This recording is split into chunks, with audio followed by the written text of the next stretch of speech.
राधे कृष्ण दोस्तों। मंत्र से इतना प्राण प्रिय, इतना परिचय होता है कि उसका वर्णन करना असंभव है। मतलब जो मंत्र में अक्षर होते हैं उनमें इतनी प्रिय होती है कि अगर एक तरफ ठाकुर जी को खड़ा कर दिया जाए और अगर एक तरफ नाम को खड़ा कर दिया जाए तो आप नाम के पक्ष में खड़े हो जाएंगे। इतनी प्रीत नाम उत्पन्न करता है, तब वो प्रीत से ठाकुर जी का रूप प्रकाशित हो जाता है। और जब रूप प्रकाशित होता है तब रूप और मंत्र दोनों नहीं होते। जैसे मान लो रा धा, तब आप देखेंगे कि युगल सरकार खड़े हो जाएंगे आपके सामने। मात्र मंत्रों से भगवान प्रकट होते हैं।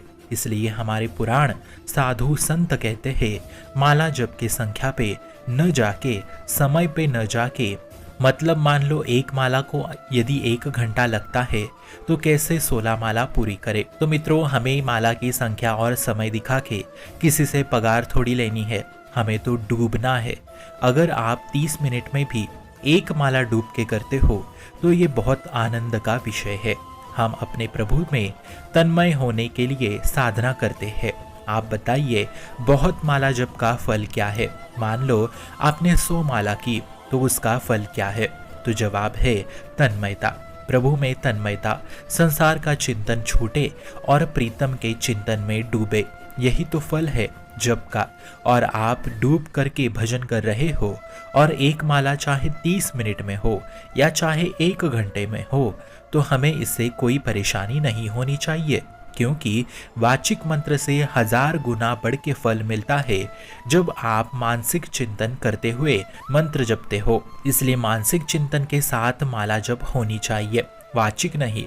तो मित्रों, अब परेशानी ये है कि इसमें आपका मन नहीं लगता, चित्त नहीं लगता। तो उसके लिए कई सारे वीडियोस हमने आपके लिए प्रस्तुत कर रखे हैं, आप उसकी मदद ले सकते हैं। अब मानो जैसे 1 माला आपने मानसिक में डूब के की तो 1000 माला वाचिक भी की, तो वो 1 माला प्राधान्य हो जाएगी उस 1000 के सामने। समझ रहे हो ना? तो इसमें हमें डूबना है, संख्या पे दृष्टि ना दे के।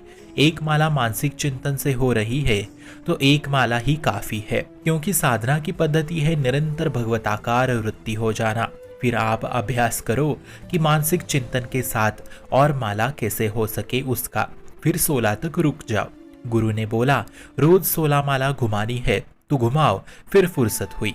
एक ये होता है, और दूसरा होता है गुरु ने आदेश किया 24 घंटे में डूबना है, तो जितना भी समय आप चिंतन में डूब पाए तो वो आज्ञा का पालन हो रहा है। इसलिए मित्रों, 1 घंटा आपने 1 माला चिंतन से की तो विश्वास करना वो हजारों वाचिक माला से बढ़ के है। वो संख्या और समय पे मत फंसना, क्योंकि मानसिक चिंतन से आप पूर्ण तन्मयता से जप कर रहे हैं। सब संसार को भूल के तो देखो कितना आनंद मिलता है। इसलिए इसका अभ्यास करते जाए तो चिंतन लगने लगता है, और एक समय ऐसा भी आता है कि हाथ से माला तक छूट जाती है और हम भीतर से चिंतन में डूब जाते हैं। जो बड़े बड़े साधुओं के साथ होता है, ठीक वैसे ऐसी स्थिति भी आ जाएगी कि बाहर से रुक गए पर भीतर से चिंतन की बाढ़ आने लगती है। इसका अर्थ ये नहीं कि माला छोड़ के सो जाए, माला छोड़ के डूब गए चिंतन में। कभी कभी शुरू में साधक ऐसा भी करते हैं कि प्रातः 4 बजे उठने के पश्चात माला छोड़ देते हैं और सो जाते हैं। तो हम इसकी बात नहीं कर रहे हैं। निरंतर चिंतन में डूबना अलग बात होती है। अब वो निरंतरता चाहे 5 मिनट की हो या 10 मिनट की हो, इसे कहते हैं सारे भाव विस्मृत होके भगवताकार की स्थिति में हो जाना। इस स्थिति तक हमें पहुंचना है।